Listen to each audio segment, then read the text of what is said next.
அனைவருக்கும் வணக்கம். இப்போ பார்த்தீங்கன்னா, நம்ம வந்து இதுக்கு முன்னாடி என்ன கிளாஸ் பார்த்துருப்போம் அப்படின்னா, திராவிட மொழி குடும்பம் பார்த்துருப்போம். இந்த திராவிட மொழி குடும்பத்த 3 வகையா பிரிக்கலாம். ஒண்ணு தென் திராவிட மொழி, இன்னொன்னு நடு திராவிட மொழி, இன்னொன்னு வட திராவிட மொழியா பிரிக்கலாம்.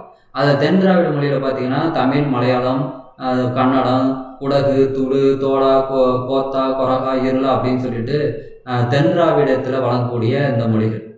அப்போ அடுத்து பார்த்தீங்கன்னா, நடுத்திராவிட மொழிகள்னு பார்த்தீங்கன்னா, தெலுங்கு, குயி, குவி, கோண்டா, கோலமி, நாயக்கி, பெங்கோ, மண்டா, பர்ஜி, கதப்பா, கோண்டி, கோயா இந்த மொழிகள்லாம் பார்த்தீங்கன்னா நடுத்திராவிட மொழிகள் என்று அழைக்கப்படுகிறது.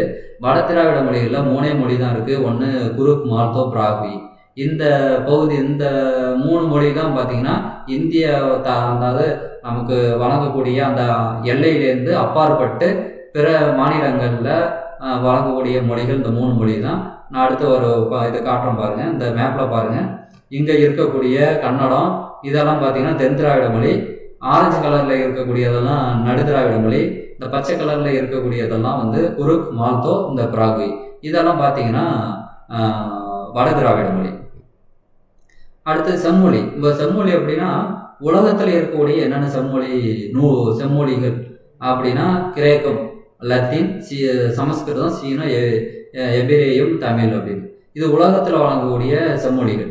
இப்போ இந்தியாவில் பார்த்தீங்கன்னா முதல்ல தமிழ் மொழிக்கு தான் வந்து செம்மொழி அந்தஸ்து கொடுத்தாங்க. அதுவும் ஏபிஜே அப்துல் கலாம் ஐயா தான் குடியரசுத் தலைவராக இருக்கும்போது நமக்கு வந்து நம்ம மொழியை ஆய்வு செய்து நம்ம மொழியில் இருக்கக்கூடிய வளமை, புதுமை, அப்புறம் வந்து சிறப்பு, நடுநிலைமை, பொது பண்பு இதெல்லாம் வந்து ஆய்வு செய்து பல அறிஞர்கள்ட்டேருந்து வாங்கி அந்த ரிப்போர்ட்டை வச்சுக்கிட்டு தான் என்ன பண்ணுறாங்க அப்படின்னா நமக்கு தமிழ் மொழிக்கு செம்மொழி அந்தஸ்து வழங்கலாம் அப்படின்னு சொல்லிட்டு வழங்குறாங்க. இது ஒரு பகுதி.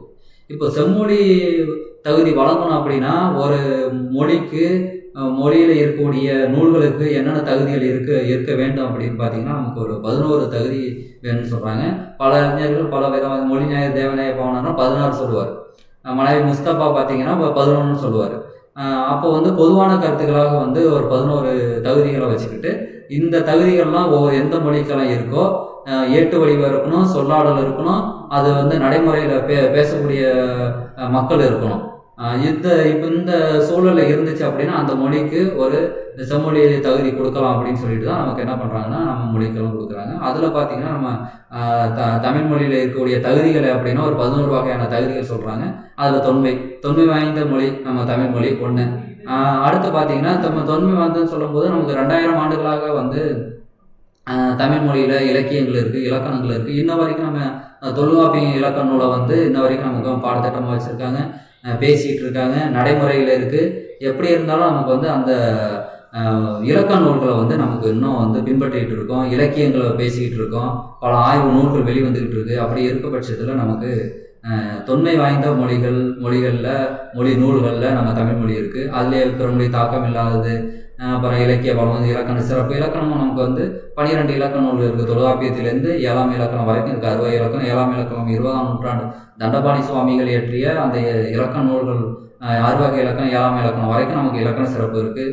அது பொதுமையான பண்பு, நடுநிலைமையெல்லாம் பார்த்தீங்கன்னா நமக்கு திருக்குறளில் இருக்கக்கூடிய சொற்கள் எல்லாமே வந்து நடுநிலைமையாக இருக்கும், உயர் சிந்தனையாக இருக்கும். உலக மக்கள் அனைவருமே இந்த நம்ம திருக்குறளை போற்றும் விதமாக இருக்கும். இதெல்லாம் பார்த்தீங்கன்னா இந்த தகுதி அடிப்படையில் தான் நமக்கு என்ன பண்ணுறாங்கன்னா தமிழ் மொழிக்கு அந்த தகுதியை கொடுக்குறாங்க. சரிங்களா?